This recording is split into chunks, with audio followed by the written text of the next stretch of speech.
Morning, morning, morning, everybody. I am joined by my two co hosts, Ethan Indigo and Ricardo Calavario. We are back. Boys are back in town. So, guys, tell them what you've been up to.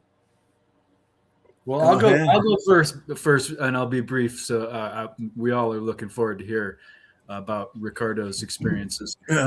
Ethan Indigo Smith, easy to find, and I just wanted to remind everybody last week, if they didn't see last week's episode, it's really worth checking out. And post conversation, Headless and I spoke more about this amazing equation that Headless kind of conceptualized after the show. We were talking more about the 64 elements in the Bagua and I Ching related to the 63 and 64ths of the Eye of Ra equation. And Headless conceptualized a really dope, simple equation: 64 divided by 1.6, the phi ratio, which equates to, not only is it a whole number, but an amazing whole number, the 40, which is the 4 and 10 of Masonry, which is the 4 multiplied, and has a whole amazing significance into in itself, and is right there with the phi and the 64. So dope episode last week and dope insight, Headless, and I hope everyone checks out last week's too. So Ricardo, let's hear all the good stuff you've been doing. Oh, it's all secret. I can speak of it. Oh, no! Good morning, everybody, and I want to thank Darlene and Jug the Goat and Jake Wells for the kind messages. Thank you. Well, I'm in the Arboretum in Wisconsin, so I think I can show you where I am, so you have an idea. You can still hear me, so I'll do this quick because the camera can move. So this is my scenario. When I get up, this is what I have. Oh, yeah, nice. Let me sit back again. Most of the snow is gone. So I've been here thanks to. Let me put this back. I've been here thanks to Chris Finnifrock that helped me make this possible, and we are trying to work with an association that exists since 1985. That is uncut. AES, that is called Ancient Earthworks Society, from Jim Shears, who, because most people know about Dr. Greg Little, about his gigantic book on the mounds, right?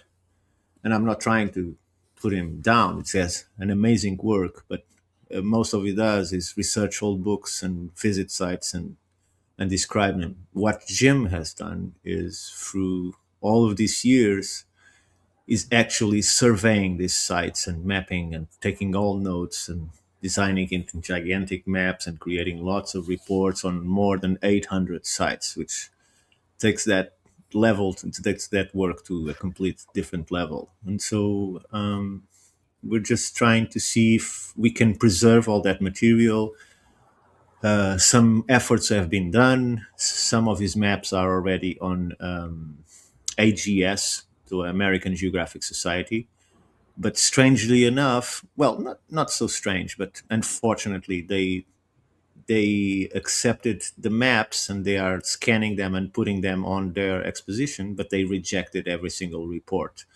So they have the maps, but they don't want to know what they mean. Or so, The map is not the territory.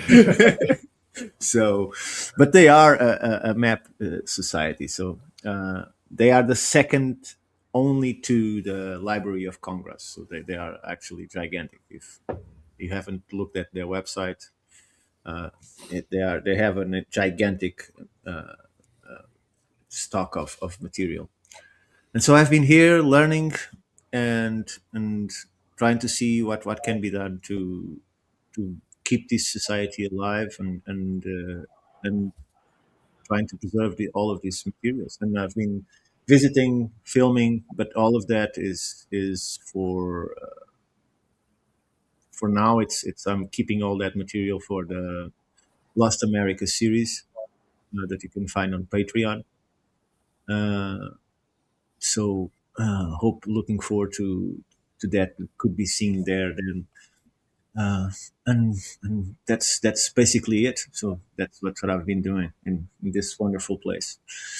Very cool. I really want to get back into MapWorks and teaching other people how to read maps, teaching other people how to do orienteering and that kind of stuff. It's like that stuff is being lost at a rapid pace because it's all GPS, it's all on your phone, and there's no actual skill or thinking involved anymore. And that is just a shame because connecting your brain with the land is a powerful tool that our ancestors were using all the time. Like it was vital. And this is where the language comes from and everything else is understanding these different terrain features and being able to communicate it effectively and all the rest of this stuff. It shapes the brain. And spatial thinking is so important when it comes to increasing your IQ and all the rest of these things. But I wanted to start things off with a kind of a video here real quick. Sure. I hope you guys enjoy this. So this is, let me see here. There we go. Wrong. I didn't say anything. I didn't do anything wrong. The machine elves have permanently banned me from the DMT realm. And I honestly don't know what I did wrong. I didn't say anything. I didn't do anything wrong. I was playing with some psychic energy objects, some psychedelic plants and shapes. I was interacting with the bugmen. And apparently I did something, at some point I did something wrong, and the all-seeing infinite intelligence just lit me up like a light and said, "You are permanently banned, get out." I was told that I was spiritually bankrupt, that my soul was weak, weaker than most people's, and that was it. And I have tried now several times to go back, and I've been doing D&D for a long time. I'm a pro, okay? But I can't get back there now. I take it, I go into the darkness, I see the doors, I hear the machine elves, I can sense the all-seeing intelligence, and then I just hear, "Fuck off." Fuck off. And then I wake up as if nothing has happened. And I haven't even been there for very long, only a few seconds. I'm normally there for hundreds of years. In the quantum realm, I am there for hundreds of years. I'm now there for maybe 2 minutes. And I don't know where the compound is going, because I'm not even having an experience anymore. I'm taking it, I'm being told to get out, and that's over. But I need to be able to go back there. We all do. We don't know if that isn't the actual reality, and that this world is a simulation. And I don't want to be trapped in this simulation. And if that's the realm we go to when we pass, then where does that leave me now if I don't have access? So please, if anybody is going into the DMT realm, or is meeting the machine elves or the all-seeing intelligence, please, can you ask them what it is I have done wrong, put in a word for me, and just explain that even though I was interacting with things, or maybe it looked like I was stealing something, I wasn't. If I was taking anything, it was simply to bring it back to this realm for analysis, so we can understand this psychic dimension in a different way. Please. Okay. What do you guys think? I was getting some real Garden of Eden vibes from that right there. It was like, "You are banned from paradise. Get out of here." The man is in a poor state. Poor creature. Oh, I love it. Seriously. He said at one point he doesn't know if this realm is less of a simulation than the dream world, essentially, right? If that dream world is more real. It reminds me of the Shuangzi by Shuangzi. It's the philosophy of Shuangzi. It's great Chinese allegory and philosophy, and equal to the Tao Te Ching. And this is where this metaphor of the dream of being a butterfly comes from. And the main character Shuangzi, he dreams he is a butterfly, and it's so lucid and so real that when he awakes, he cannot tell if he's a butterfly dreaming of being a man, or just woke up from a dream of a man being a butterfly. So it reminds me of that. It also reminds me too, the bardo and the interim realm between life and death. There are images and or entities and energies we face as the story goes, and there's the question if they are real or not.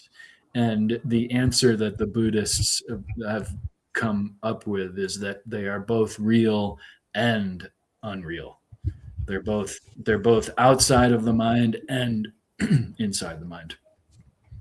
Well, I find it fascinating because people might not believe, but we don't talk before we come here. So we haven't agreed to anything. But the topic that I bring today starts, and I'm not giving the title now, I'm just going to read this ancient 4 lines of text that says, God must think it exceedingly odd if he finds that this tree continues to be when there is no one about in the quad. And then God replied to him and said, Dear sir, your astonishment's odd. I'm always about in the quad, and that's why the tree will continue to be, since observed by yours faithfully God. So this is one of the things that is talked about when we speak about solipsism. Do you know what solipsism is? Have you ever heard the term? Oh yeah, I run into it all the time. So let me read this. So, at the core of human inquiry lies a disquieting possibility that the only reality possessing absolute certainty is the silent, self aware pulse of one's one consciousness. Everything else, the vast architecture of galaxies, the intimate contours of faces, the immutable laws of physics, may amount to nothing more than an intricate projections woven within the solitary awareness. This doctrine bears the name solipsism, from the Latin solus ipse, only I, or alone self. In its metaphysical expression, it asserts the self as the singular existent. In its more measured epistemological form, it maintains that no verification can ever pierce the narrow veil to confirm an independent external world. I have more, but I don't know if you want to interject into this now. Well, it seems like I think being online has actually increased the amount of solipsism in the world, is because all you see is what you put in. So the algorithm makes you more solipsistic. The people you surround yourself makes you more solipsistic, and you believe that you are the only center of the universe. When are you really? Is that the case? The problem is that the person next to you is under the same condition. So which one of the two is real, right? Right. So it creates a clash between sources of the dream. So are we all contributing to the dream? Are we alone in this dream and everybody else is fictional? But the problem is each one of the fictionals believes it's real, the same way that the guy you showed believes that what he's saying is real. I hope not, but he seems sincere. So he was stealing something from there. He brought something from there. Right. So it's the point where we get that, and this is an article that I wrote that is called "What is Reality?" And I end it by saying that it really doesn't matter. What matters is you don't focus yourself solely on what you think is real, because otherwise you're gonna lose a lot of things around you. Right? Because it always narrowing, and it doesn't really matter because this is the palpable reality that we have. And not only we have this tactile emotional reality, we can also imagine others. So there is no limit, right? The only limit is that the physical is this one. But does it really matter? Are we, if we absorb ourselves just thinking about what is beyond, we are going to lose what is right here, right now, right? It's like that guy is obsessed with the fact that the machine elves don't allow him in anymore, and therefore he's not living the reality that is real and palpable because he's obsessed with the other situation, right? So it's allowing yourself to be dominated by what you lack instead of experiencing what you have. Oh, he's breaking up. Oh, I am Or my maybe my headless is breaking up. oh, I think headless is breaking up. That's okay. Because my cable likes to get out of the computer, right? It thinks it's a machine elf, so they're unplugging me from the web. But as long as Yeah. the live is not going to fall, let's see what happens to him. Well, usually I'm the one to crash. Yeah, And it reminds me too where people might have the existential or somewhat of an existential question of what is the point? What is the purpose of one being? And I think the purpose is to find a purpose, right? It doesn't matter necessarily, as you say. It's not important which direction you take, as much as you take a direction. Um, this is for you, Ethan. Isn't that a proverb from the East saying that what matters is to walk a road, not the road? Is to keep moving instead of stopping and wondering which one shall I take, and you never go anywhere. Yeah, well, I don't know that expression exactly, but yeah, I definitely can see that being said many times in different ways. And the Tao Te Ching, it is the path of the path, right? So the way of the way, right? And what is the way? Well, your way type of thing, wherever you are at as an individual towards your individuation is the path. I think it's kind of interesting the distributed nature of our reality, right? So everything is 50% your perception and 50% the outside world. For a solipsist, it would probably be more like 80% your inside world and maybe 20% the outside world, maybe more, probably around 90. But that's a skill that very few solipsists have, is to get to that 99 percentile where the outside world is just not relevant at all. We're getting there. We're getting there. Don't get me wrong. We're gonna probably break that threshold pretty soon. But having Yeah, but having if that, you are a sultan in India, then your solipsism is wonderful, It's right? reinforced at every level.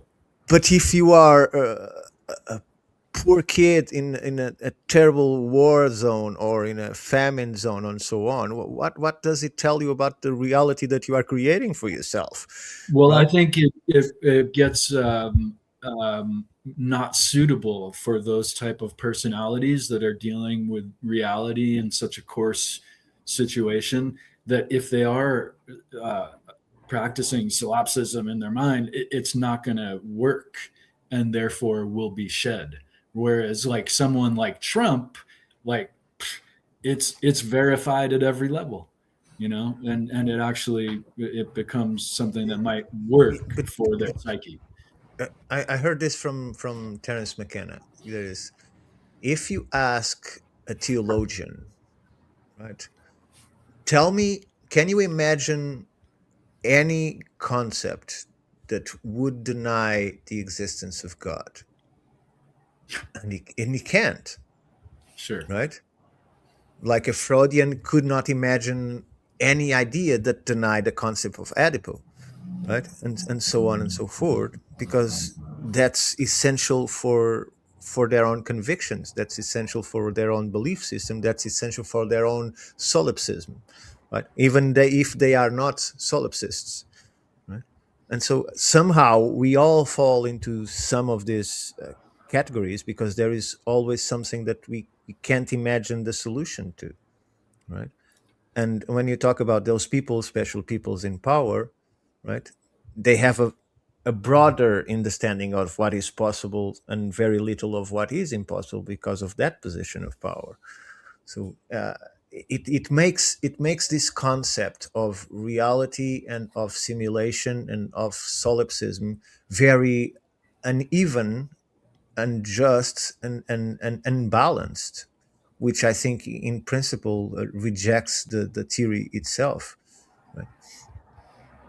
Well, I think the philosophical presupposition that we have about the world that can be confirmed over and over and over again, this axiomatic view where this axiom must be true because it is logically irreducible.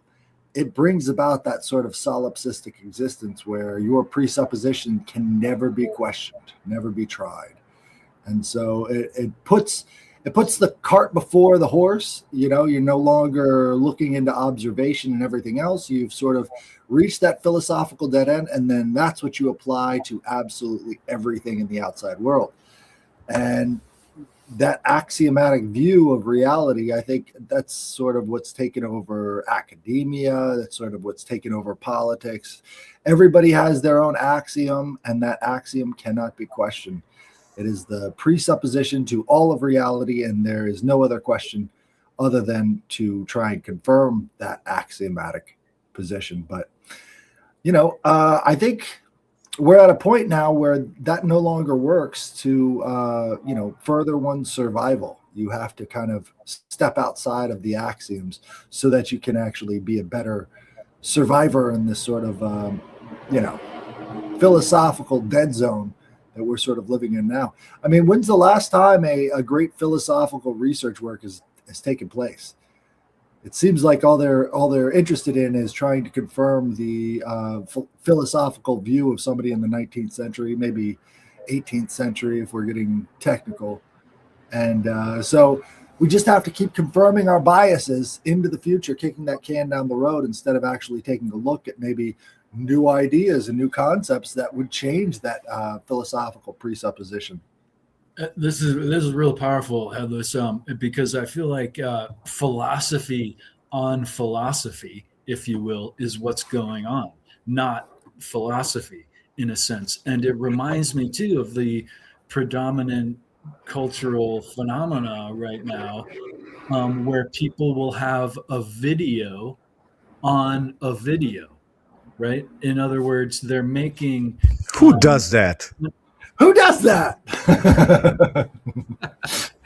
But we just did it in a sense, but I'm more talking about this type of video, right, where their discussion is on a discussion. It actually reminds me of the divided line concept. It's reflection of a reflection, right? It's not even a true reflection of the tree in a pond, which would be a true reflection. It's a reflection of reflection. It's a concept dealing with the cultural phenomena of, and so it's like 2 steps away or more from the real. And the idea that axioms we adopt these truthy like ideas that may be very valuable for some situations, but maybe not all situations, right? And we'll adopt them to the point where they become flawed and they're not applicable. Big time. Yeah. I was actually engaging in a little bit of philosophy. This guy on Twitter named Lucas Gage is trying to create a model that challenges the transcendental argument for God, or the tag argument, where this is the Thomas Aquinas view that, you can't have knowledge. Epistemology doesn't exist unless you have a foundation based in God, right? And so it takes observation out of the equation and puts a big old brick in the middle of the whole thing that says God. And then that sort of fills in the gaps. Well, he's coming at it from an observational point of view. You can't really have knowledge or wisdom or any of this stuff without observation being the first step in the process. But observation requires this reflection, right? So as you're observing something, you have to also, analyze and then reflect, and then, experiment with that reality to see if your theories hold up. That would be a foundational point instead of automatically jumping to this presupposition that all knowledge is based in God and God must be the cornerstone. And that reflective sort of thing creates this mimetic reality, right? So as you were talking about the video on a video on a video on a video, with people reacting to reactions and reacting to the reactions to the reaction, it's sort of kind of the same way. People find that niche, they understand what their audience are looking for, and then they don't really have to do anything at all. Just put their face in the video and say like and share and repost, and it's sort of a mimetic infinite regress that we're experiencing. And I think as a society, we're in a kind of a mimetic infinite regress, and that I think that's reflected in how tag has become sort of this ubiquitous stumbling block for philosophy. Is, if you can't get around the idea that maybe observation is important to this reality and it's important to learning, all you can do is just, constantly regurgitate and, kind of react to the reactions. On some level it's true, but on others it's, completely useless. So so well said, Ellis. We are degrading to the point where there's this idea, if you're a writer, you always know more than you have written down. It's impossible to kind of communicate the entirety of the thing that you're exploring and these irrelevant things. But so as a writer, you kind of always have to know more about the thing that you've written. As a creator, a content creator, if you dig into their stuff, it becomes hollow and shallow, and they know less than they've put forth. And so, yeah, we've really come to a point where we are very actively depicting the Dunning-Kruger effect, if you will, at every step. The rejection of the people that come back into the cave and have something actually real to say. We're all about the imagery reflections that are in the cave, and it's comfortable. That's, I think, the thing, right? That's why people are so impulsively likely to reject a concept that makes them think, is because that's uncomfortable often enough. It requires responsibility. Well, strangely, go on. I was going to say, strangely enough, it's the person who goes out and makes the original story that never gets any of the credit. It's always the people in the background that are sort of building off of that story in just a reflective way that end up making it so, the guy who re-enters the cave with the fire just gets repeated and repeated by other people that have, stolen fire from everybody else. So it becomes kind of a conundrum. What's the point in making new stories when all I'm doing is contributing to the people who are going to, make a profit off of this whole story just by reflecting on it? I was just going to say that even considering, imagine that you are inside the cave, right? And you are an idealist, and so you get all this new information that there is light outside of the cave, and there are trees and animals and so on. Even under the concept that, that's just another simulation out there. You just found another simulation, so I might as well stay here. I always consider that the simulation that the other guy is describing is bigger than the simulation of the guy that is just in the cave. And therefore there has more to experience. And therefore it's worth to get out of the cave just to experience that. Even if this can be repeated endless times, it's always an adventurous situation to go out and experience the new reality and explore its vastness, right? But the point I was going to make is the on the other side of the scale, and this is in the 1930s, A.J. Ayer and the Vienna Circle said as follows: a statement is cognitively meaningful only if it's either analytically true, true by definition or logical form, or empirically verifiable, meaning capable, at least in principle, of being confirmed or disconfirmed through sensory experience. The problem is, while they advocated this thought for a long period of time, they forgot to apply this to their own phrase. And so they means that anything that cannot be verified in this way was declared meaningless, meaning that all that we are speaking here is meaningless because we cannot verify it in one way or the other. Or in the looser everyday rendering, meanings, or in the looser everyday rendering, we call irrelevant to genuine knowledge or discourse. So metaphysical claims, theological assertions, ethical judgments, and aesthetic pronouncements all fall into this category of being meaningless, since they cannot be reduced to observable facts or tautologies. They are dismissed not as fake, but as literally without true value, mere expressions of emotion or pseudo statements. How happens is that the verification principle was later turned against itself because it cannot be empirical verified. So, by its own standard, it is meaningless. So, an objection that Ayer eventually acknowledged. Yet it remains a crisp, provocative tool for clearing psychological underbrush. It forces us to ask of any grand claim about reality, what observable difference would it make if it were true, right?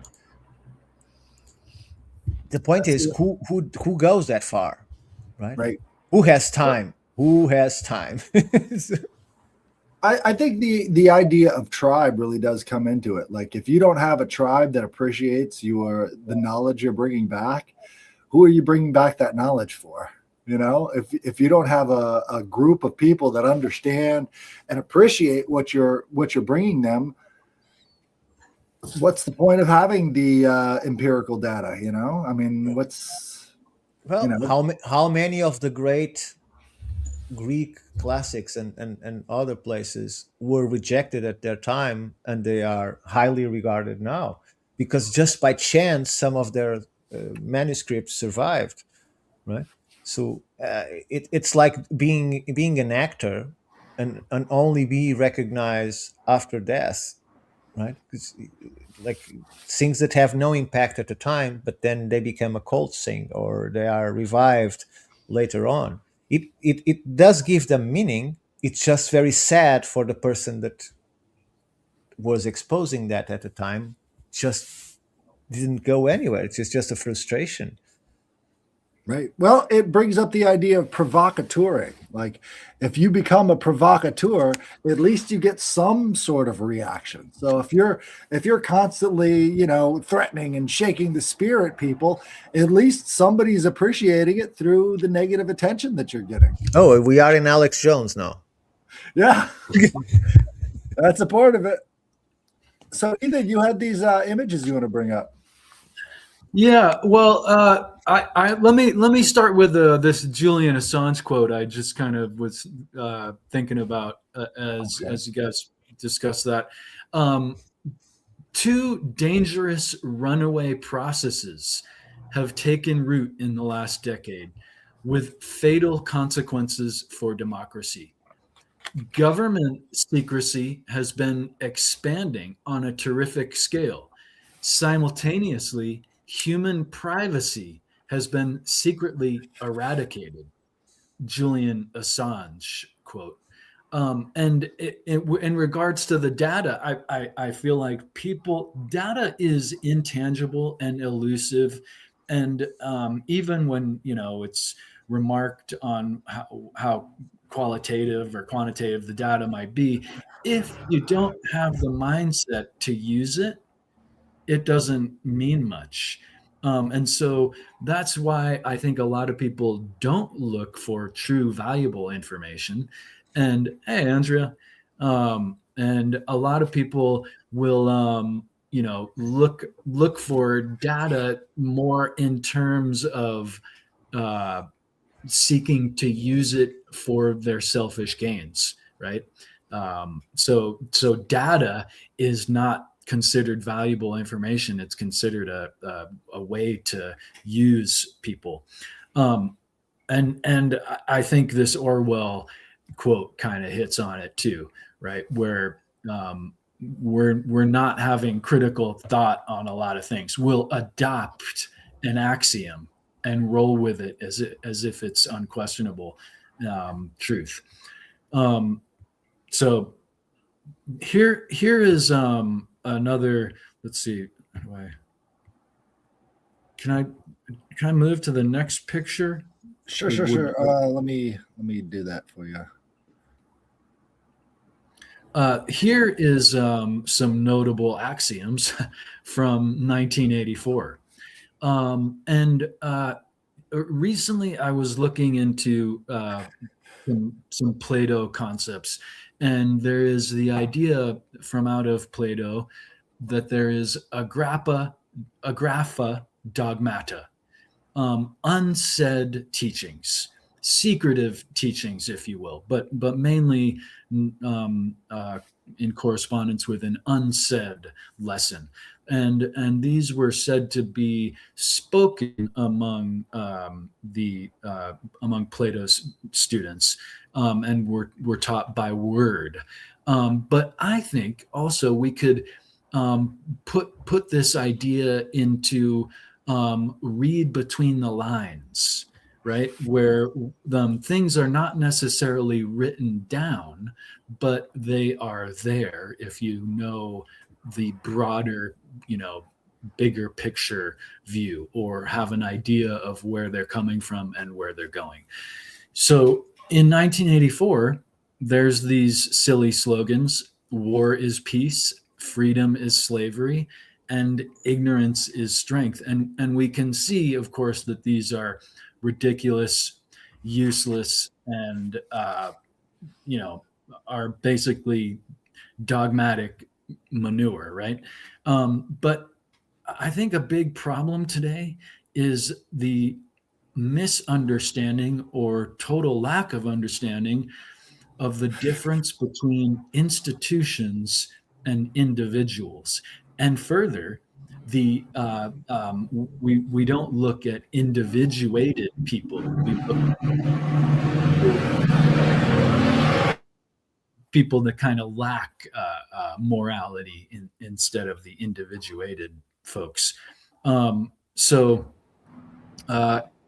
in understanding that a big part of history is the idea of that it's a story of the interaction between institutions and individuals, I kind of added this idea to these silly slogans and headless. Let's break the next one out. Here, if we understand individuals and institutions, these slogans, Agrapha, Dogmata, come out to be a really interesting a lesson. War on individuals is peace to institutions. This is something that is historical conspiracy theory, if you will, but it's pretty obvious that it happens a lot. And I think people don't pay attention to the fact that war on an outside nation is also most certainly war within the nation, often to get rid of the undesirables, if you will. Undesirable to who? The institution in control. Freedom to institutions is slavery for individuals. Throughout history, the institution will control you and repress you so much as it is allowed to do so. So the only way that we've gotten rid of the divine right of kings in the past is by way of standing up for ourselves, and the only way we're going to get rid of divine right of corporation in this current game is to stand up for ourselves. And the final one: ignorance among individuals is strength to institutions. Obviously true. Obviously, we can see that the I mean, just by way of the fact that people don't pay attention to the difference between individuals and institutions, we can see the degradation of our education and thinking towards institutional control. So I just wanted to share that from what is, of course, a powerful book and never losing its relevance in the world that we continue to be in. Well, I want to point out that there is a space between all of these two different concepts that are sort of contrasting each other, and that is slop logic, slop thinking. So the war, right, is propounded by slop, and the more slop you put out, the more you can enslave individuals using an institution. That's a great one. And that's what the Trump people really like to do, as they've noted, is keep piling on bullshit. And then you can't clean up that one little bullshit you noticed. No, there's a big pile of it. Excuse me to interject on your great. No, that's the perfect example, because it's like if you just pile enough slop on top of slop on top of slop, everybody's too busy swatting the slop to actually take action on their own and get away from this whole institutional mindset, because we let the institutions do the thinking for us, and when the institutions thinking is pure slop, well, what happens to everybody else? Yeah, but I still think that people focus on the visual face of the problem instead of focusing the institution that is causing the visual face of the problem, right? And the fact that it doesn't matter if you put another face in there, because it still will be the same institution behind it. So while people are trying to take this or that person of power out, they're forgetting that the next one could be much worse than the one that is there now, because the institutions are tightening the process of control, right? Right. So there was a recent poll done by CNN on MAGA Republicans. I don't know if you guys have seen this one. This one's hilarious. What they did was they said Trump has the approval of 100% of the MAGA Republicans. You know what that means? All of the people who have jumped ship and no longer consider themselves to be MAGA Republicans have already left. And therefore, 100% of the people who are still on board with Trump's agenda, whoever that may be, are in favor of Trump's agenda. It says absolutely nothing. So lies, damn lies, and then statistics. They're just throwing it in everybody's face because, they're in the business of selling war, really. And that's really what they're there to do. It's like, how can Trump lose? He's got 100% of the support of MAGA Republicans. Total slop logic. And, once you see it, it's like, this is what we're going if you know the etymology of statistics and you know how to read statistics, it wouldn't phase you or influence you. But by not considering these things, then you go, 100%, that's a lot. That's everyone, right? And actually, statistics, the etymology of it is state math. Right. It's state math. It's not actual mathematics.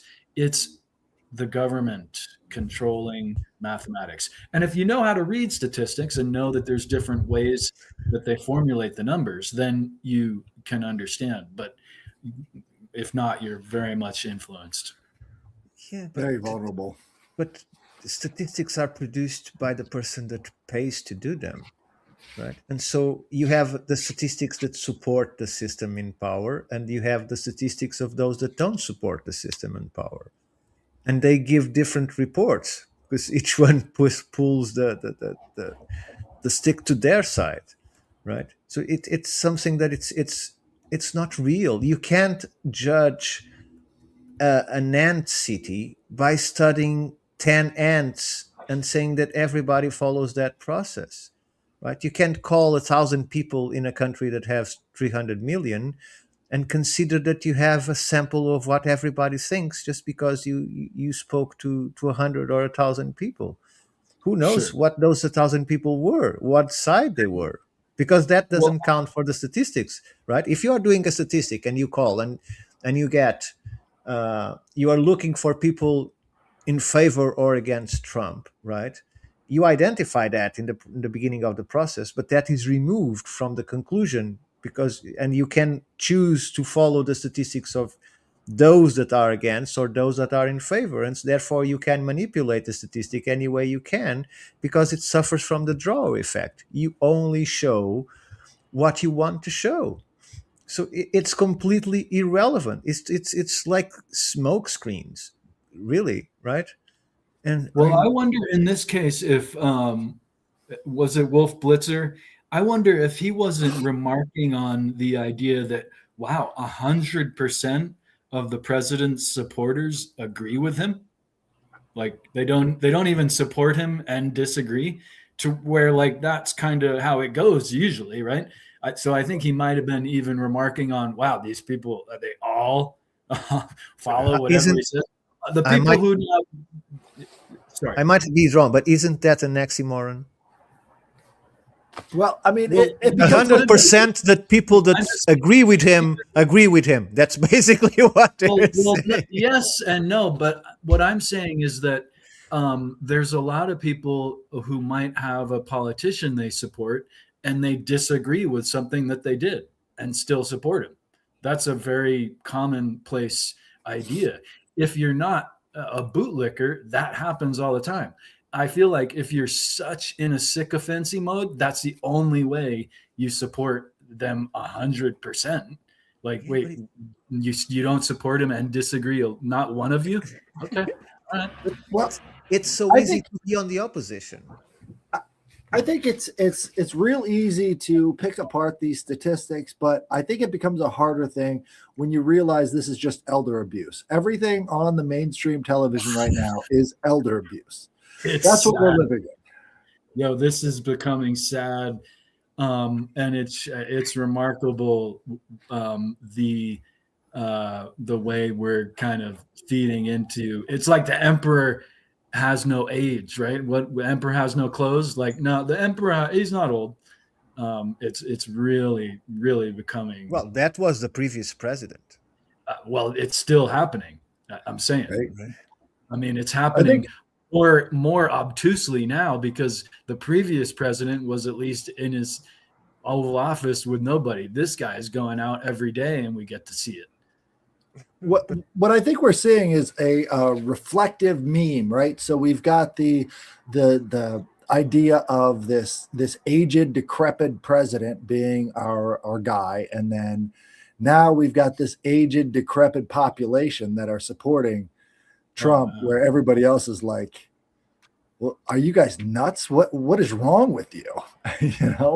It's sort of like this is the result of years and years of this dualistic abuse where you're only given and you put that phrase out earlier, not to celebrate axioms as we're decrying them, but what did you say? The degradation through memology or something like that? Like, there we go. Really, really nailing it. Like people will get messaging and information through simplistic memes, which contain a little bit of truth often, sometimes, but it's not the entire truth, right? There's always more to the story. Right. We're just taking advantage of the elders' cognitive decline at this point. It's pretty sad, but at the same time, Iran, it'll be great. It'll be great. He's got 20,000 troops going over there. It's going to be fun. Last week that was off the table, but now it's a good thing. Wait, Headless, forgive me for getting personal. Were you in the airborne? No, I was not. Uh-huh. No. So Army. I was in Army. It was just reservist. So I was the one that was, they were constantly pulling me up out of the reserves so that I could go fill in for this endless, conquest for Israel. And now we're going to be taking land over in Iran as, all the rest of the land is being taken from up in, Syria, Libya, and all the rest of these other places. So it's a great point because it's unfathomable to me that people would support this, and these same people that are supporting this were when Biden was president, for instance, decrying Israel. But now that Trump is doing things to, well, not support Israel, doing things in the name of Israel, now it's okay. Now it's supported. What? Where are the anti-war protests? Weren't there more anti-war protests under Biden than there are under Trump? Isn't that strange? Well, arguably yesterday was partly anti-war, but Well, they I think if you look into the media, you find the solution to that question, because it's the media that drive these protests. It's the media that drive these opinions, right? Because the people I meet, and I have to say that most of them are, if not all, against the current system. And I only have one question for them, because I'm unbiased here, because I'm not an American. I'm apolitical, so I have no political interest or opinions. I just listen. And when I ask them, okay, I understand. So who would you put there? And there is not one single answer. No one has provided me an answer. Who would they place there? Because they just don't know.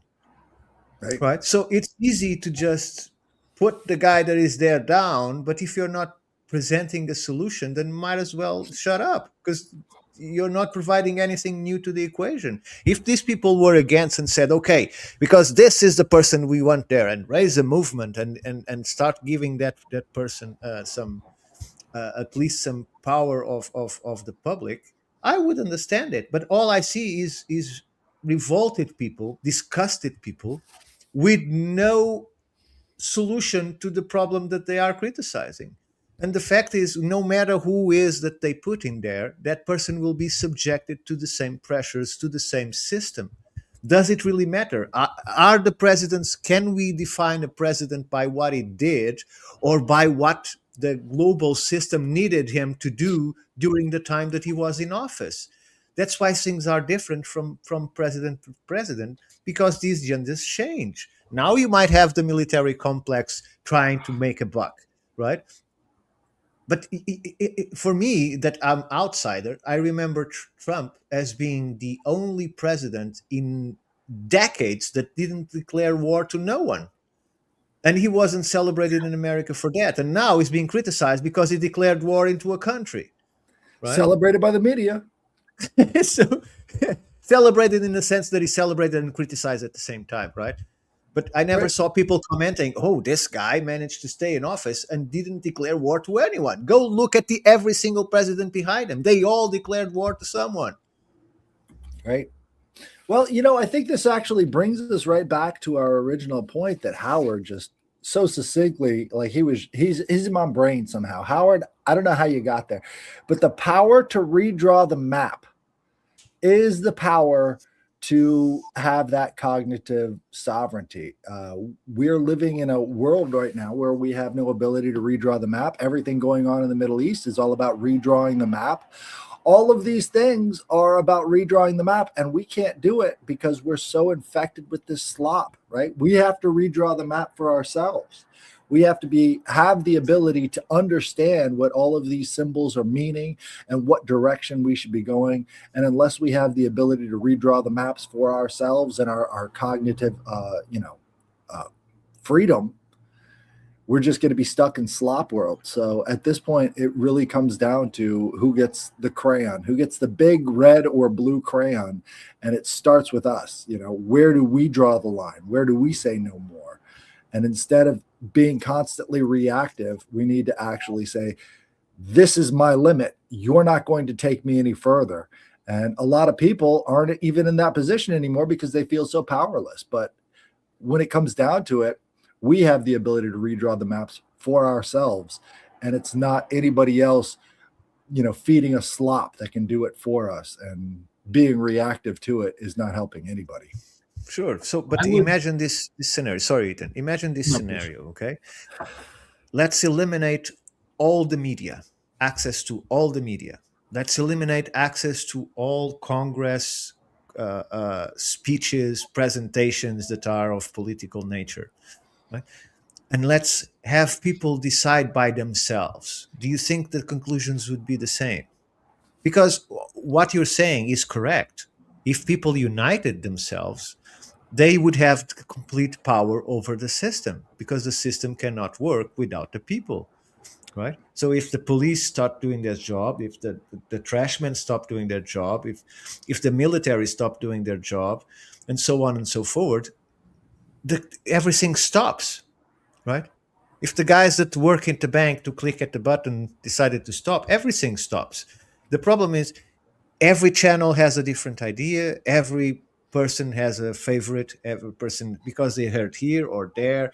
It's all segregation. Humanity is being segregated, whilst they think that they are being joined by some kind of idealism, and yet they are completely disviated from one another. If you go to a protest, I saw a small protest yesterday. If you go to a protest and ask people, the only thing they agree, I don't like that guy. But if you start to going deeper, why and what you want to see change, and what is your opinion, how to reform the system, no one knows. They just blabber, because the people that takes themselves to this kind of events are just people that I don't know. They need to accept themselves better. They need to think that they are better people than others that stay at home, because it serves nothing. They're just a small group amongst other groups and amongst other groups, because there is no unity. There is only separation, right? It's like the different clubs of sport that exist, or football or baseball or so ever. And everybody has its favorite. There is no unity whatsoever, right? So Right. it's impossible to get any control with this. People have to disconnect and unite. If you unite, even if 20-30% of the people could unite, the others would never unite in the same way. So it would be a huge majority in any country. Well, I think this goes into the whole map idea. So I know I've brought it up before, but there's a paper by Adrian Vermeulen and Cass Sunstein called Cognitive Infiltration. Cognitive infiltration. We're talking about getting into the boundaries of a person's mental mapping and then putting in a bunch of bullshit. Like you're invading, you're inserting a lot of bullshit. So I think this paper really is sort of what we're living in. So Adrian Vermeulen, he's a Jesuit. He's a major Catholic figure, and Cass Sunstein, he's a Jewish guy. So got that little agreement there. So the key aspects. Sunstein and Vermeulen proposed in a 2008 paper that the government officials or their allies could use anonymous cognitive infiltration of groups that produce or spread conspiracy theories. Flat Earth, I'm looking at you. The aim is to break these groups up or reduce the spread of such theories, which the authors argue can be dangerous and stem from crippled epistemology. So, in other words, if we can give them a bunch of bullshit to fight about, they're going to fight about anything. So the suggested methods include having agents post messages in rooms, online networks, social media, or directly engaging with members to sow doubt and inject factual information or non-factual information, more likely. The idea was heavily criticized, notably by David Ray Griffin, who wrote a book arguing against the plan, noting it could be used to suppress legitimate inquiry and stigmatize critics. The proposed focused heavily on groups questioning the official accounts of 9/11 attacks. Now, it's funny right now, I think there's never been a bigger consensus among the people that 9/11 was an inside job. So whatever they were doing with 9/11, it didn't work. But all the rest of the aspects of conspiracy life is definitely muddied up by this stuff. Like, is Epstein eating babies? Yeah, sure, why not? It's like a natural result. It becomes this slop economy, right? And you see the slop economy really taking off right now.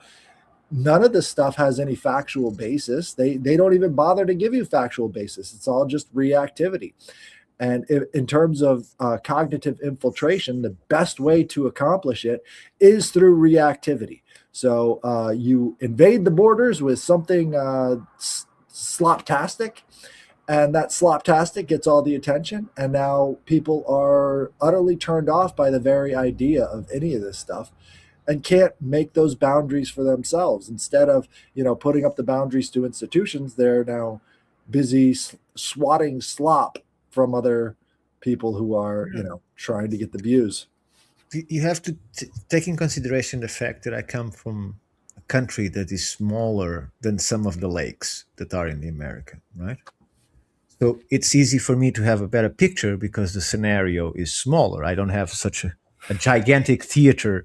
I have a smaller theater, right? And we have a few political parties. And since the revolution happened in 1975, only two parties managed to be in power: the Socialist Party and the Democratic Socialist Party, which is exactly the same thing, but they just named. So people have a choice, right? It's much fun if people have a choice, right? And so these two parties spent the last 50 years attacking one another in terms, right? Right. And we know that this television channel supports that party and that television channel supports that party, right? There is no television channel that abhors both or stands for the truth. They are either on one side or on the other side. The funny thing is, all the channels belong to the same person. So they are giving the public a service. If you dislike this party, watch this channel. If you dislike the other, watch this channel, right? And so, and that same goes to radio stations. It's exactly the same thing. Either you have a radio channel that don't talk politics at all and it's just music and people and so on, or you have these channels that speak against or in favor this or that part of the system. And I know for a fact that they all commune each other, even if they are calling names to one another during session. After the session, they all hug up and ask where are going to dinner tonight, because it's all a theater. We are all thespians looking at this and thinking it really matters, because in a country like that belongs to the EU, 99% of the laws come from the EU. You have to say yes. There is no democracy because those laws have to be approved. So you can create part of the law of your country, like 5% you can determine things, but it's all predetermined. And every one of these things happens at the same time. The same way that when it was COVID, you can change the channel without changing the speech because everybody was reading the same script, right? I don't know if you saw those videos where you and I did that in Portugal. You can change the channel at the news time, and you continue the same speech because they all have the same paper in front of them. I've definitely noticed that for years since I Right? was a teenager. The mainstream news, when it was like you basically have three channels, the ABC, NBC, CBS, and they would have their news programs 6 o'clock, same time. They had their local news. Everyone had their local news, and then the national news. And although maybe they weren't paraphrasing the same sentence, 70-80% of the news stories were exactly the same in exactly the same order, for sure. So it's like, I mean, it's a storyline. What does that make of us, right? What does it make of the public? Is the public actually free to have an opinion? Is the public that agree or disagree with the current president actually thinking freely by themselves of how much we question? Because as you described the protesters, there is, I think, the confusion between, I see people point out that there's a counter protest for government supporters. That's not a protest. That's a rally for the government. A protest is generally against something. So, but the important thing philosophically is to never be against something when you don't have something to stand on to replace it or to be counter to it. And I would point out a simple, really powerful thing would be the total, not only legalization, but the provocation of agricultural use of hemp and cannabis would increase the amount of resources. That is a big problem when it comes to government and politics is the constriction of resources. And hemp and cannabis supply everything from plastic and so on and so You forth. can do anything. We're fighting an oil war again. Oh, and breaking news, Headless, I just shared a picture of a government representative that just got released. If you want to share it, we're fighting another oil war, and here he is. I thought that picture's hilarious, but it would be essential to point out that hemp and cannabis would eliminate the struggle for resources globally, locally, and so forth, and that Diesel actually did not design his engine for petrochemical global oil oligarchy. He designed it so that it could be used with peanut oil, hemp oil, or any other locally sourced oil. And so he was designing the diesel engine to be a locally empowering thing. He'd be rolling over in his grave if he saw what is going on today with the worldwide oil industry and its wars. Oh, it's so much worse, Ethan. Finish are made to happen. This has been made to happen. It's not a dumb move that he allowed the Hormuz thing to be closed. It was planned. Sorry, Headless. No, I mean, John Diesel, if you told him about DEF, right? The DEF tanks on the diesel engine where they're injecting urea to clean the pipes out. I mean, you know what urea is, right? It's the number one component of piss, right? So they're literally putting piss into the tanks for all of these diesel engines and screwing the engines.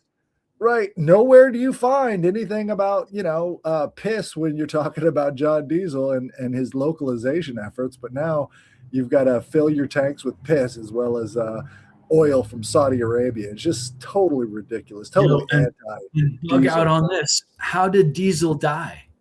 You guys know how Diesel died? Well, he didn't die in Europe. It's number one fuel. Well, he died in the ocean off of Europe. He was going to sell his technology for diesel engine submarine technology before World War I.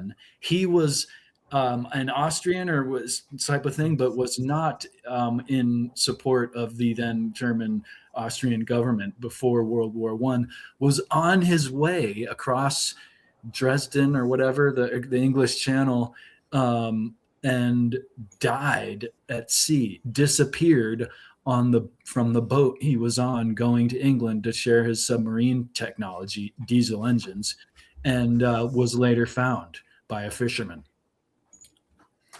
And then World War I. And again, his engines were designed for local empowerment, not petrolithic oil wars, which World War I in part was. And World War II, the instigation process for Japan was to cut off their access to oil. Therefore, they had no choice but to attack. Right. And go ahead. I was just going to go ahead. It's better you speak first, and I'll say it after.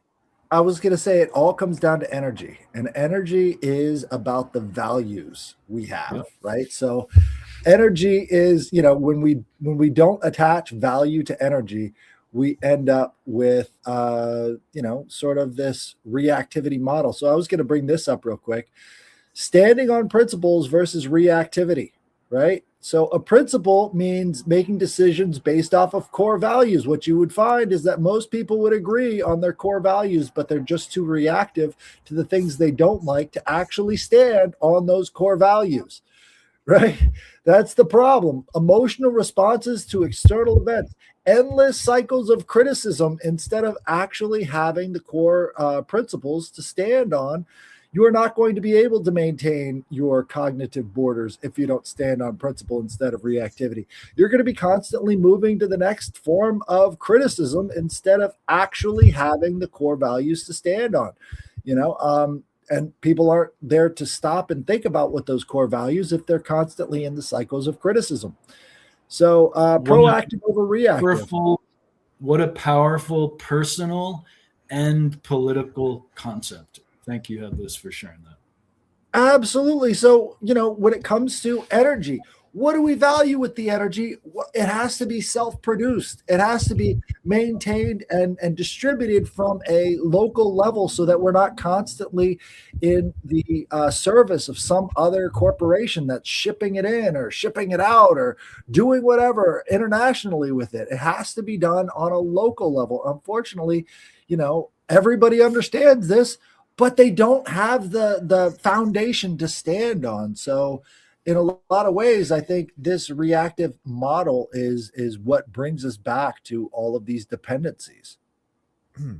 to to what I was going to add, that although most people won't agree with me, the reality is there is no lack of oil. Oil is not ending anywhere because it's still being created. The deposits of oil that still exist are much larger than those that have been used to this moment.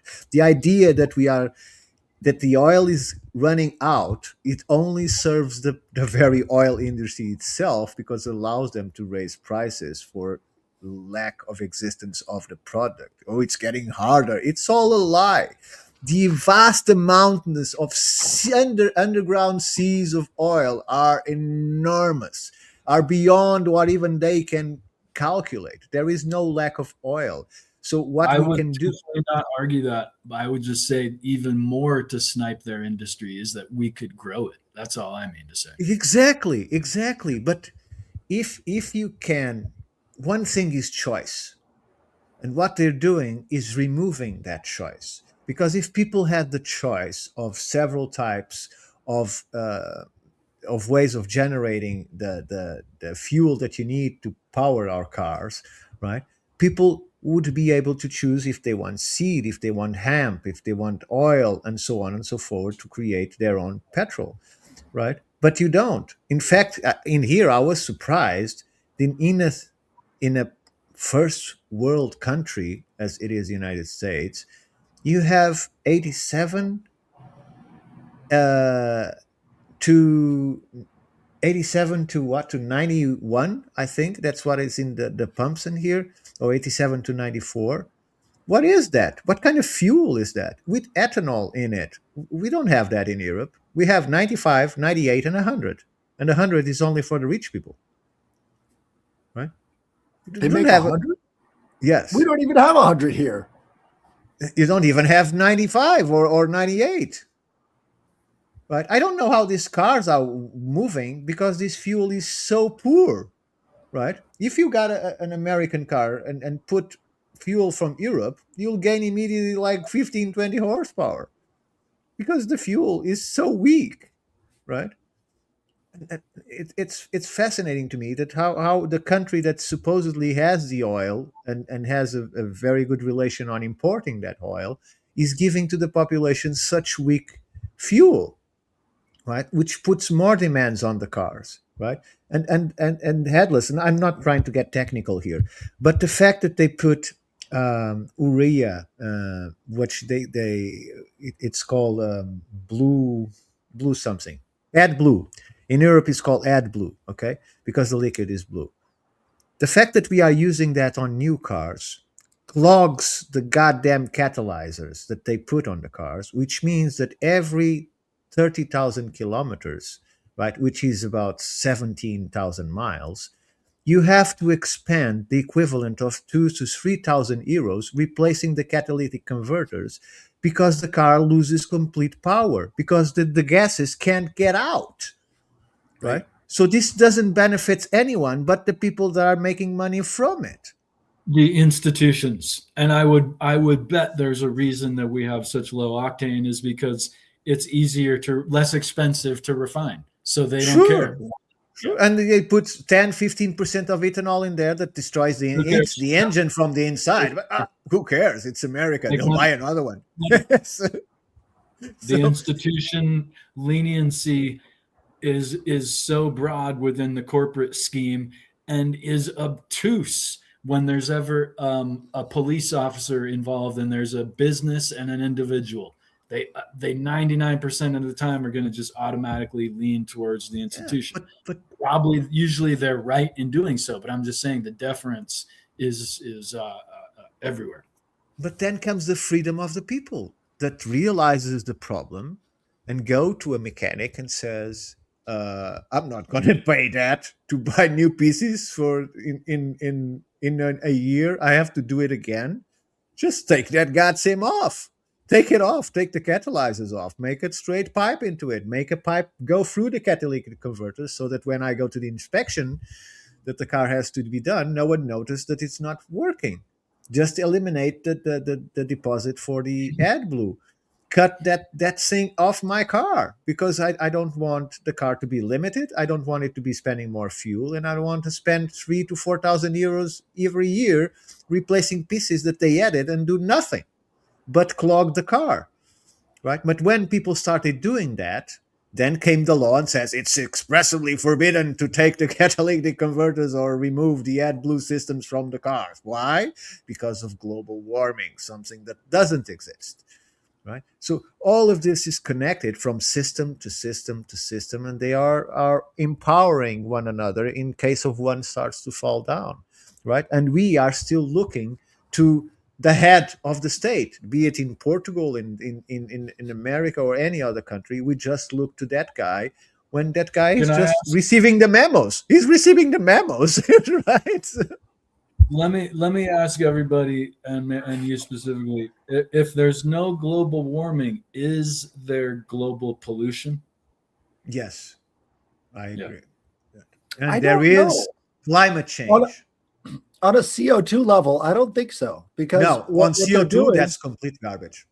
No, I just mean poisons or toxins. I just mean by way of toxins. Absolutely. Yes. Yeah, but in terms of like the CO2 poisoning, I think the one fatal flaw that I think nobody's thought of yet is the fact that all of this carbon that's trapped inside of the Earth was originally in the atmosphere at one point of time in Earth's history. So all they're doing is releasing the CO2 that had been trapped in the Earth in the form of these carbon deposits back into the air where it was originally. So and greening the Sahara. That's what the car has done to the world. Okay, like it or not, what the car has done to the world is green the Sahara. You're laughing, Ethan, but it's true. The CO2 that we are releasing to the atmosphere, this increase from 380 to 440, 460 parts per million has allowed vegetation to grow more, has allowed for more trees because there is more food. We shouldn't have 440. We should have 600 or 700 parts per million. The people that speak about reducing the carbon to zero, they are complete psychopaths. Because beneath 180 parts per million, everything dies. Nature dies. And if nature dies, imagine who goes after it, right? Everything dies because there is not enough. In fact, if we lower it to the 370 that was on before the Industrial Revolution, the crops were meager. It's not only evolution in seeds and evolution in agriculture that is producing better yields. It's more carbon in the air. There are more carbon in the air to feed the plants, right? And so the problem is not the carbon dioxide that the cars are producing. The problem is the tiny amounts of poisonous elements that they put on the fuel on purpose, right, to create health problems that indirectly affect the climate. The anthropogenic print on the environment is 0.6%. 0.6. All the rest is natural, right? We are only like to engrand ourselves as we can have an impact on the planet. We are going to destroy the planet. Couldn't care less about what you're doing because it's a goddamn planet. You can take a huge meteorite and still survive even if everything dies. You couldn't care less about what we are throwing into the environment because everything is natural. Tell me of one element that we create that isn't natural. Everything is natural. It's only a difference in state. And that state might say that we are not able to live in it. but it's still nature. There are so many unnatural creations through the Petrolithic Th- era There that aren't. You can't create something that isn't natural because it comes from natural elements. are you Right. certain about that? Yeah. I'm, Well, other than What the do you mean by natural? What I'm saying by natural is that it's found in nature without man's interference. And I mean, just the example of the Hudson River would say that that is not true. The manufacturing processes of DuPont and many different other companies over the last century have left that place so polluted that they can't clean it, that cleaning up it would dredge it of what they call forever chemicals, PCBs being like PCBs. one of the simple ones. It's a simple one. And talk about crackers. These CEO crackers of DuPont, they literally ate it like crackers when it first came out, saying the same thing that you said, that it's natural and therefore no, we can eat it. look, And don't. it turns out it's a bioaccumulative toxin No, that mammals' bodies have not dealt with sure, in but any don't time confound. period. That's why I say it's not natural. If, You are if that is you are created on confounding. the planet, that's natural, I guess. But what I'm saying is that the human body cannot deal with these elements. That's So what I'm saying. so that many things can't deal with what we produce naturally, right? I So agree. that That's what I'm there saying. are streamophiles that live in sulfuric acid environments. That's natural. That what I'm trying to say, it's not that it's not pollutant. What I'm trying to say is we can't create anything that isn't natural because we are using natural elements to create You those could new say compounds, that's fine. I'm just saying right? that that doesn't negate the fact that it's bioaccumulative toxins. But to That, us, but no, that's to all creatures. No, sure, these. sure, I'm but using not us to as the an earth. example. To I'm the just earth, saying that the earth continues. How many times has the earth killed everything on it? I'm Nature. not sure that I agree with your. I understand how difficult it is for you to even consider what I'm saying, but it's a reality. No, How many things I can find it come? difficult to accept your definition of natural and nature. Yes. Everything is well, natural. here's yeah, everything is natural. But here's what I'm getting at. We need to find better That's your ways. I find that difficult to accept. We need to find better ways instead, because like you could say that the global warming alarmist would want to add lead back into the gasoline because it's more natural. But and wait, it's doing the let's things step we away want to do. from global warming for a second. Do you consider just because an element is found on the sun, a comparable element is found on the sun, the fact that we could create it in a nuclear reactor, you think that's natural? It's using elements existing in nature. That's what I'm Okay, saying. okay. So that's your definition of natural. So Yes. nothing is You are unnatural. extrapolating for something that I'm not saying. I'm just saying No, that I'm all that is created by nature or by us comes from natural elements. I had this discussion but with a friend of mine. I would argue though that the materials created by man and the materials created in nature, just because they have the same elemental measure, they're not the same. And everyone has experienced this. Let But me I mean, your definition of nature is that since it is here, it is natural. I understand let that. let My me put it this definition way. would be that if it is an element that is modified by man in a way that, like, with tritium is an example of a nuclear element that is found in nature. It is only found created in nature in the upper atmosphere of the planet, in our reach of nature, but it is also made by nuclear power plants, and it is so ionizing that it can't be held by the barricade presentation of the nuclear power process. So tritium is now released into the environment at way larger scales. This is not global warming. This is nuclear fact. And so these are not naturally occurring tritium that might be created when the sun rays interact with the atmosphere. These are man-made tritium particles that are now everywhere because they bond Sure, with. and I agree with all of that. I don't dispute any of that. What I'm trying to tell you, and this is how this discussion occurred more than 20 years ago. I was trying to say to these people that homeopathy used natural elements to treat problems of the body, right? And this person was defending that every single chemical produced by the pharmaceuticals is natural. And I was trying to know it isn't because they are making it in a factory. Yeah, but they are using natural elements to create those pills.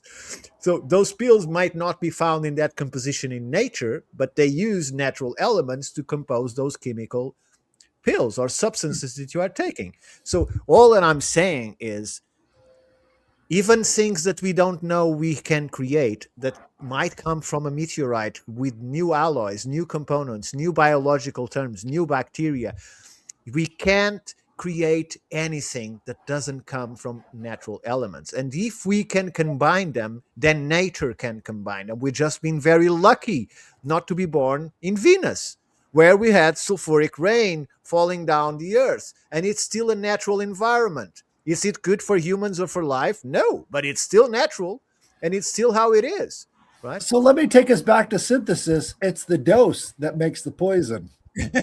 Yes. So here's what I wanted to present. This is something that really excited me. This was from Instagram.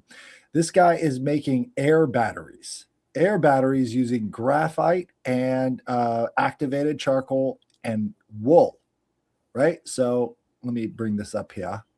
Let's see if we could watch this. This is really exciting. This guy watched a video of this guy named Spaceman who was powering a flashlight with graphite from a pencil. And so he was really fascinated by this, and now he's trying to scale it up using AI processes and other stuff. So check it out. What I'm going to be using is this nickel ribbon, this activated carbon for my cathode, and graphite rods for my anodes. First things first, we will break off our piece of graphite, and we will wrap that with a piece of cotton nickel ribbon. Not wool. I'm also taking some very fine string, and I am wrapping it around the cell so the cotton has a firm connection with the graphite. All right, and there we have it. So it is a bit thicker than the average paper insulator, but it should be more efficient as a result. Now we are going to stick it in the PLA just like that. For the next video, I will have a vented cap that goes over top of my anode, and it will isolate it from the cathode, and my connection points will be coming out of the bottom of the cell like so. They're going to cut a piece of nickel ribbon about 1.5 centimeters long. We are going to insert that in the bottom of the cell, about that. Now we're going to take this activated carbon, put a little bit in this lid here. Geez, get a proper pestle, dude. All right, now for the moment of truth. Let's hook up our other terminal and see what we get for voltage. As of right now, it appears that the voltage keeps climbing. And it is. Look at that. We have a growing hydroelectric cell. This is one of the coolest designs I've ever built, knowing that there is no sacrificial cathode for the battery design itself. So it's more than just a battery. It is a atmospheric energy harvester, or an atmospheric energy generator. The more surface area that you have available, the more voltage and current you can extract from the surrounding environment at all times, as long as you have humidity in the atmosphere. Well, what we have here is a successful growing cell. What are we at right now? 308 millivolts and climbing. So this proves that the cotton works very effectively, and it helps grow the circuit much more efficiently. Now we are going to see what happens when we have 100 cells connected in series and parallel, forming a 5-volt output. Stay tuned for the upcoming video. We're also going to do a power performance test on this single cell as well. We're just going to see how many milliwatts this thing is putting out. Stay tuned. Peace. So that guy is just doing it, right? So graphite from a pencil, little bit of cotton, little bit of activated charcoal, which you can make just from any fireplace, right? All you got to do is combine these elements, and then you have an air harvester. It's taking the electrical charge from the moisture in the atmosphere. Nobody's stopping them. Nobody's stopping you guys. Nobody's stopping anybody. Let's just build and create and see if we can kind of get our way out of this, because if you could start harvesting energy from the air, from the moisture in the air alone, you can really start to change the dynamic of how our value is being transferred, because that value is found in energy, and that energy can be produced on your own, right? So I would encourage everybody who's on Instagram, follow this guy, watch his updates, see if you can copy it yourself. Let's have a mimetic regress of this idea instead of having the mimetic regress of reactivity, right? I still think wool would work better. It possibly could, but let's find It's more out. electrical. It's more electrical than cotton, but it's probably harder to get in his real state. Like, Are you kidding? You know what they're doing with wool now?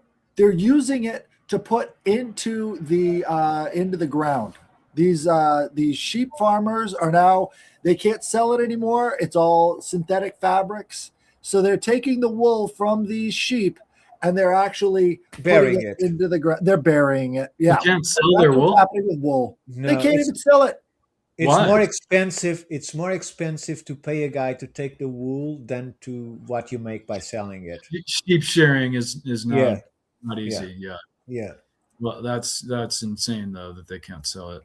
yeah. Crazy. It's been happening for more than 10 years now. It's just, Wool gets warmer when it gets wet. So you can put on a wool jacket, dip yourself in ice cold water, and actually come out warmer than you would before. We're losing wool because, again, it's all of this, bullshit contraptioneering about, synthetic fabrics. And really, do we want to be wearing more plastic? Is that really what's going on here? No. So let's get back to wool. Let's get back to natural natural. fibers. But they're just burying it. It's disgusting. We got to get back to actually transferring our value to what's important. Does it matter if wool's a little bit more expensive? Let's make that happen, because holy fuck, what we are losing now just through the absolute loss of the ability for us to think about the value is just frightening, Well, and it's insane. I won't use the word natural. I'll use the word synthetic and mechanical. But isn't it Naturally occurring. Well, bug out on this. Maybe you might agree with me, Ricardo. Bug out on this.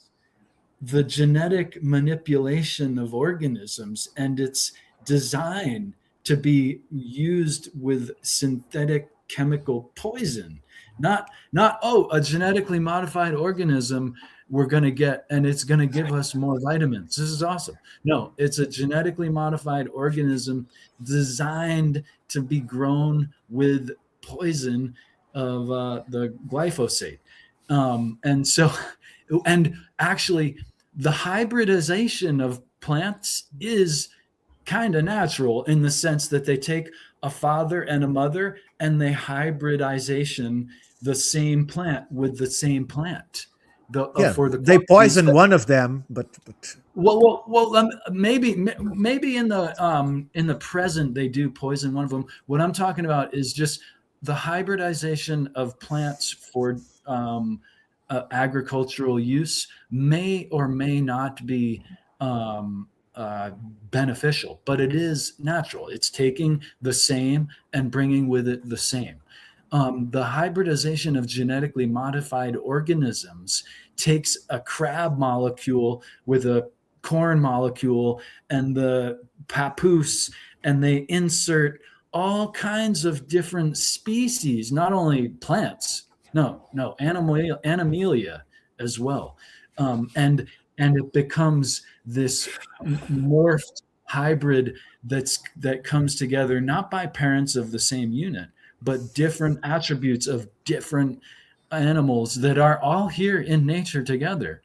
But so you could say it's natural. But what I'm saying is they come together in a way that is very much, you could say, synthetic and mechanical, but you might say unnatural too.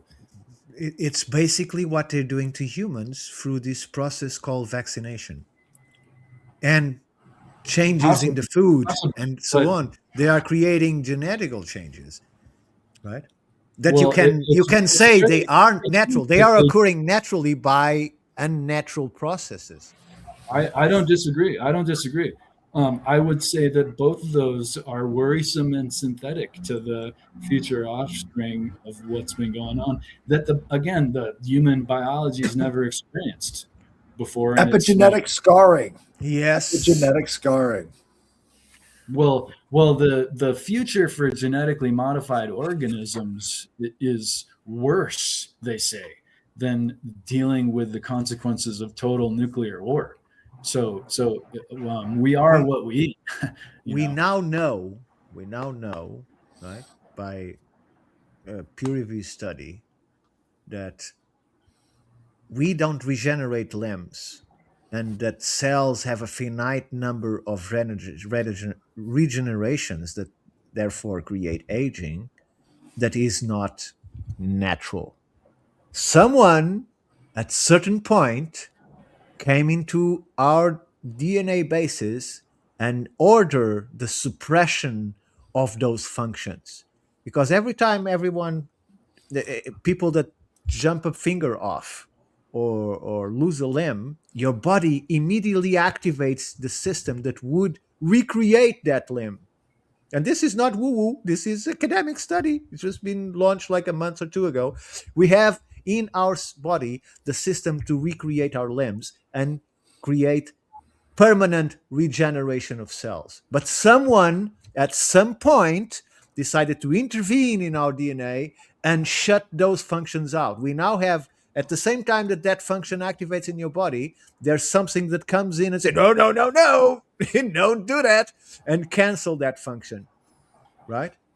So this is not what I'm trying to say. This is not a problem of the times that we are living. This is something from an experiment that started way back in time, and we are living this illusion that we know our history and know our past and so on and so forth because we analyzed 8,000 or 10,000 years of it.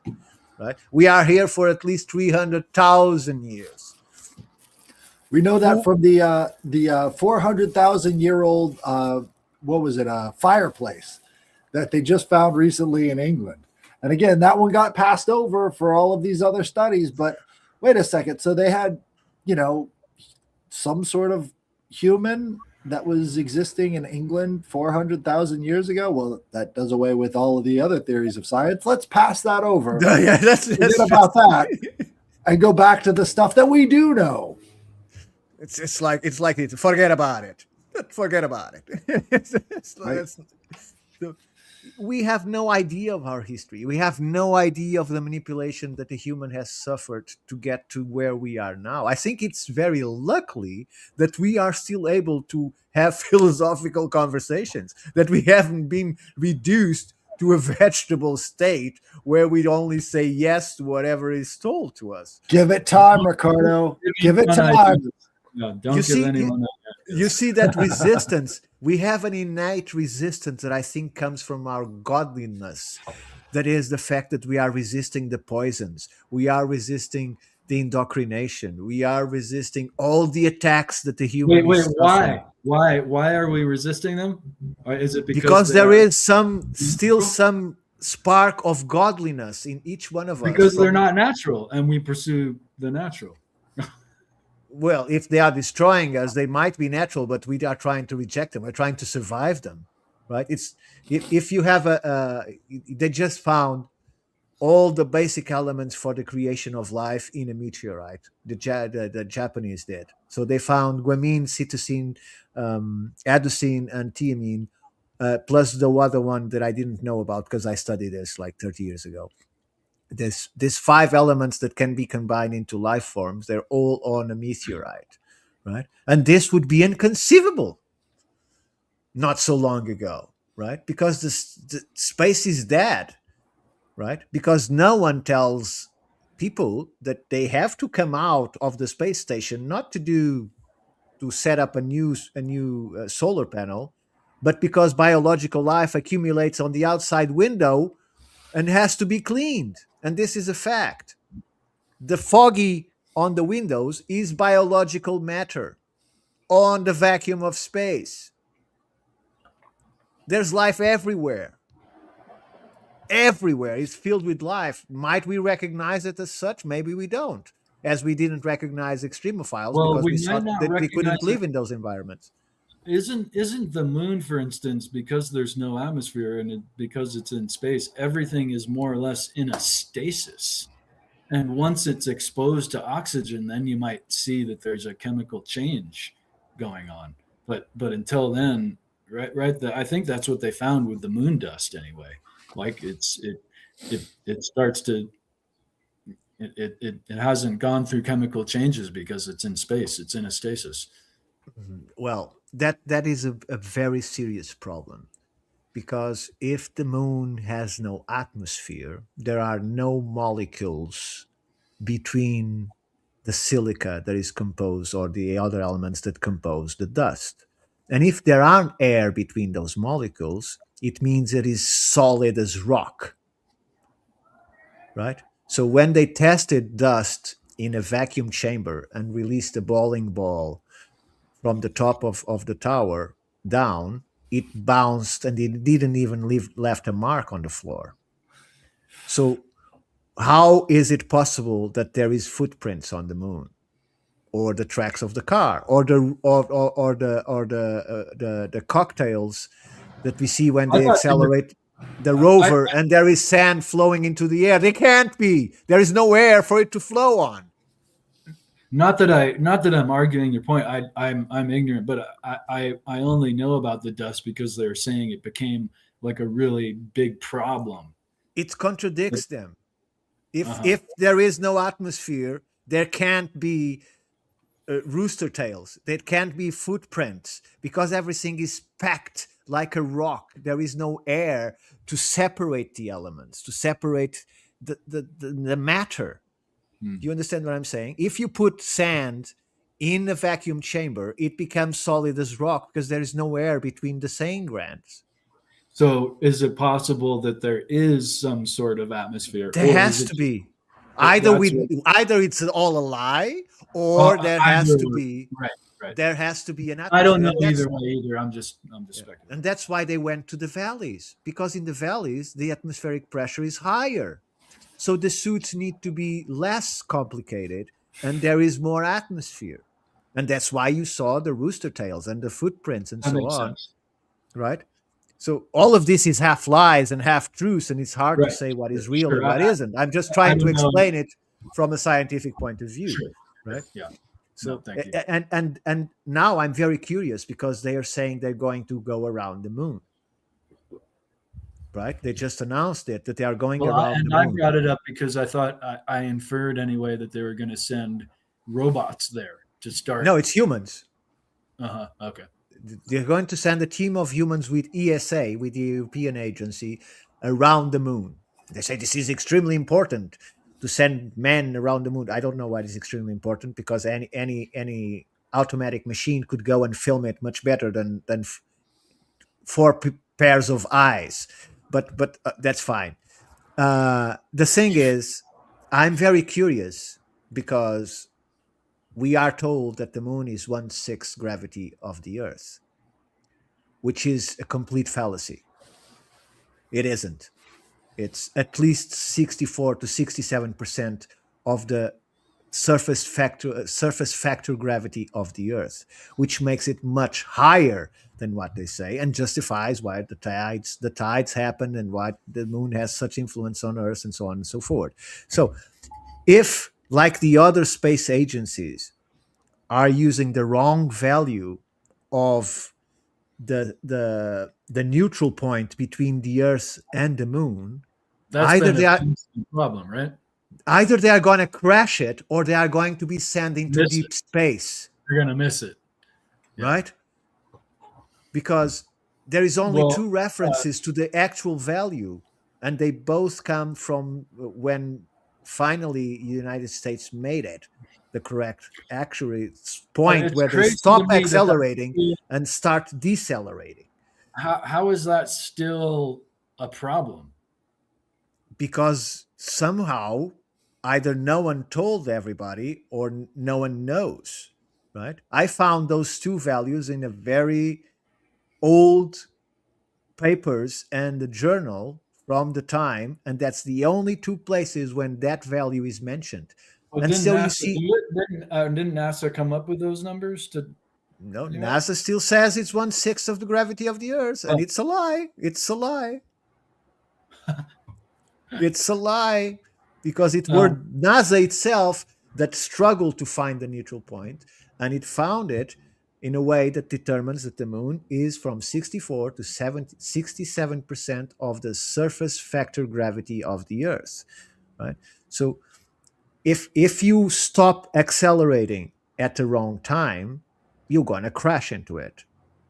If you stop accelerating at the wrong time, you're gonna pass it, and you are not going to stop because there is no fuel on that ship to make it turn around without the gravity of the moon and come Can't they back. on the way make measurements and adjustments? Isn't that No, what there they is do? the ship is too small to carry fuel enough to do those kind. They have fuel for adjustments, but not for critical adjustments. That's why every single space agency has failed so many times to reach the moon because the value was never divulged. They had to learn it by themselves. And I'm worried because ESA never got to that. ESA never did missions to the moon that were successful. So if the Americans are not telling them the real value, they are not going to use the actual neutral point between the distance between the Earth and the moon, and this will be a catastrophe, right? And I'm very curious to see Then how when do are have they to playing with the fit? life of those four people. Well, we When do they have- need a new catastrophe. I mean, I don't know if you guys have been paying attention. Yeah, but it we unites really need a humanity. It unites catastrophe. humanity. When was this planned for, Ricardo? Do you know? Oh, they're going to launch it this week or next week or something like that. What? Everything Wait, is no. ready. Wait, they're Yes. launching people to the moon next week? Yes. Oh, I'm Yeah, clueless. you didn't- I'm clueless. Yeah, it was lost in the news cycle, but obviously I when did you've not got so see it. much slop, you've got so much slop that how can you even keep up with I'm these things? excited to hear that. And I think what we should do is we should actually respect this slop. It is part of the temple of national security that everybody believe the slop. We need to salute our slop and really respect it because this is the new religion of national security that is so vital to our national interests. The slop economy and the slop generators should really be saluted for the excellent job they're doing to support the temple of national security in our everyday lives that now we don't even know when we're going to the moon or not. Right. But It's such a, I think too, it's been repressed. I'm jumping to a conclusion, but other people have the same reaction that I did. That I no, just had it's no- a matter of what you look for on the web. I Well, saw it I because don't it know. appeared in my feed on X. It appeared on my feed on X because I follow yeah, NASA. Duh. I Yeah, follow all my enemies. I follow all my like enemies. to look, I like to look for good news. Right. Yeah. So in your case, your algorithm has you focused with it being bad news. So you got it right away. So, because the problem is not national. The problem is global. This that Headless just described is all over the globe. Right? Sure. And so it's like Ollivander. I keep saying it. Ollivander was right. It's terrible, but great. It's a phenomenal project. The control of humanity. It's a phenomenal. It's a huge project with so many ramifications, so many trial and errors, and keeps moving forward to their objective And of so continuous many- control. To your point of it being global, maybe not so many, but at least a few distinct directions of manipulation, right? Towards this- Endless. It's incredible. It's like a web that has no weak points, and each time we find a weak point, they create systems around, and and take people that were trying to follow that mistake, and they grab them to flat earth, or to a new religion, or to a new age movement, all in pro of freedom and liberation of the mind, and we are all being channeled through these tubes that they created themselves, like Wicca. They created Wicca. If you talk a person that really likes and follows occultism or magic, or what would be called a witch, or a swordsman, Wicca is garbage to them, because it's a manipulation of the new age mind. It's something that was made to fuel people out of reality of what is that real tradition and what is our real functionings, right? It's like, instead of asking for a piece of gold, we are now asking for the butterflies to fly fluffier, right? I'm extrapolating here, but that's what Wicca did to the real magical world of sorcery and witches. You are muted, Headless. And it sounds like an old word, but it's a new creation, right? It's Ricardo, completely new. You are completely denigrating the fact that Wicca brought nudity to a whole new level. So it was started. Okay, that's good. That's good. Right. That's the development right there. Is now you incorporate the nudity. I wanted to say a similar idea to something we've been talking about is the idea of conventional farming. There's nothing conventional about it. And they call organic farming, oh, that's organic. They bring together, that's not conventional thereby, when that's what we've been doing for thousands of years. Conventional, that's when you bring in this chemical and this and this. And this. Conventional, they've been doing that forever. No. I've been told that nearby there is an Amish community that they have vast fields, and they still plow with a horse or a bull. Oh yeah. All over the Northeast, there's people doing it. And they have magnificent crops. Sure. And they make money for that, for their selves and their society. So it is possible, apparently, right? We just don't let the small producer produce or sell his product. Look at what happened in England. They tried to shut down agriculture completely by not allowing people to sell their products, right? And when people were in desperation and said, okay, at least let me open a shop so I can try and sell what I'm producing right here in my farm. And they said, no, you can't. You can't do that, right? We'll have no control of what you're doing. Right now, either by purpose or accident, and I would say by purpose, the American farmers are getting screwed. And it's known that the average American farm is like 100 or hundreds of acres. The average average European farm is tens of acres. So even with all those small family farms that are among the Quakers and so forth, the average American farm. Our family property is 1 hectare. It's the equivalent of 1 football field. And he produced and he sold materials, and he had wine, and he had oranges, and he had all the vegetables, and even had animals and the chickens and the pigs and all of that with just 1 hectare. And in order to buy that hectare in 1920 something, he had to go to the lord of the region and said, do you mind that I buy that? Because he had the right, just because it was for sale, to acquire it for himself first than anybody else. You have to go to him. And after he said to you, yes, you can buy it, right? You still have to give him 10% of all you produce on your land to the lord of the area. And this is with the 1920s. Okay. Right. So it's all about buying imaginary things to produce real things, right? Well, whether we're talking about energy production, whether we're talking about farming, whether we're talking about any of this stuff, the thing that is in the way is the imaginary thing to get the stuff. And we can see this right now in, I believe it's Arizona and Texas. They have these zoning laws where they say, oh, you're not hooked up to local city water. You're not hooked up to local city electric, so that you cannot produce anything on the land that you purchased. right? We're buying imaginary things so that we can produce real things. And we find it over and over again. I think this woodcut that shows the alchemist following the path of nature has never been truer. He's living in a world of darkness, trying to find the footprints of the nature path, right? And this is this one of my favorite woodcuts from alchemy is the alchemist following the path of nature. And as you can see, he's got the goggles on. He's living in this sort of darkness. He's got this lantern ahead of him. It's this dim light that is leading him out of this sort of murky black so that he could follow the path of nature itself. And what we have to do is get away from the imaginary and actually get into the real.